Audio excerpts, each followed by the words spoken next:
बेटे ने अपने ही मां को मार डाला। बताया जा रहा है कि नाबालिग बेटे को मोबाइल फोन पर पबजी गेम खेलने की लत लग गई थी, आदत थी। मां रोक टोक करती थी, जो बेटे को इतना नागवार गुजरा कि आधी रात को उसने मां के सिर पर गोली मार दी। सुनकर यकीन नहीं होता, लेकिन लखनऊ पुलिस कह रही है कि यही सच है।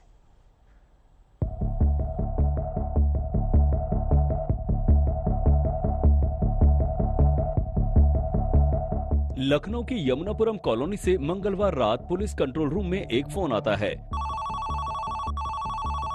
खबर मिलती है कि पड़ोस के घर से तेज बदबू आ रही है और कुछ गड़बड़ी की आशंका है। रात के वक्त ही पुलिस इस मकान में पहुंचती है तो घर में एक नाबालिग भाई बहन मिलते हैं, लेकिन जब अंदर के बेडरूम का दरवाजा खोला जाता है तो अंदर एक महिला की लाश देखकर पुलिस चौंक जाती है।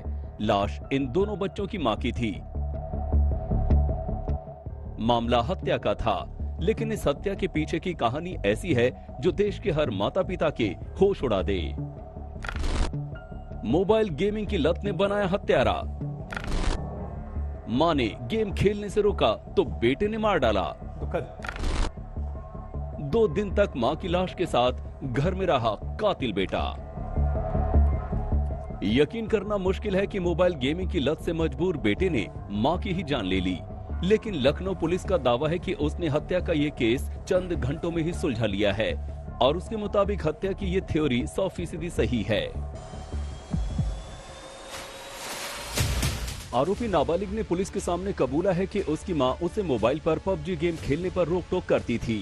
इसी से खफा होकर उसने रविवार की आधी रात को पिता की लाइसेंसी पिस्टल से मां के सिर पर गोली मार दी। मां की मौत के बाद उसने शव को कमरे में बंद कर दिया और छोटी बहन को धमकाकर दूसरे कमरे में बंद कर दिया और पूरे 2 दिनों तक मां के शव के साथ इसी घर में बंद रहा। पुलिस जब इस मकान में दाखिल हुई तो हवा में दुर्गंध और खुशबू का मिला जुला भभका था। शव से जब बदबू आने लगी तो इसे छिपाने के लिए आरोपी बेटे ने घर में रूम फ्रेशनर का छिड़काव किया। इसके बावजूद पड़ोसियों तक शव की बदबू पहुंच गई और इसी से इस मामले का खुलासा हुआ। सुनने में बड़ी इनॉक्यूअस सी लगती है, बट उसने बताया कि मेरी फ्रीडम कर्टेल करती थी मेरी मदर।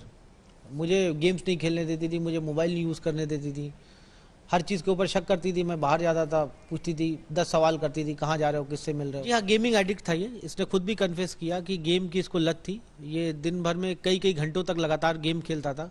पबजी और भी तमाम ऑनलाइन गेम्स ये खेलता था। इंस्टाग्राम पे ये बहुत एक्टिव था, बहुत समय व्यतीत करता था और शायद इसका बोर्ड का पेपर था। माँ इसलिए रोकती थी क्योंकि इसका पढ़ाई ना खराब हो, बट इसका पढ़ाई में भी बहुत ज़्यादा, इसी की वजह से पढ़ाई में भी इसका मन नहीं लगता था। लड़के के पिता सेना में हैं और बंगाल में तैनात हैं। इस घर में मां और दोनों बच्चे अकेले ही रहते थे। पिता ने लाइसेंसी रिवॉल्वर घर में छोड़ी हुई थी। वो ये नहीं सोच पाए कि ये रिवॉल्वर उनका घर भी उजाड़ सकती है, लेकिन हुआ ठीक यही। गुस्से से भरे नाबालिग बेटे के हाथ लगी पिस्तौल ने एक हंसता खेलता घर बर्बाद कर दिया। लखनऊ से कुमार अभिषेक और संतोष श्रीवास्तव के साथ आज तक ब्यूरो।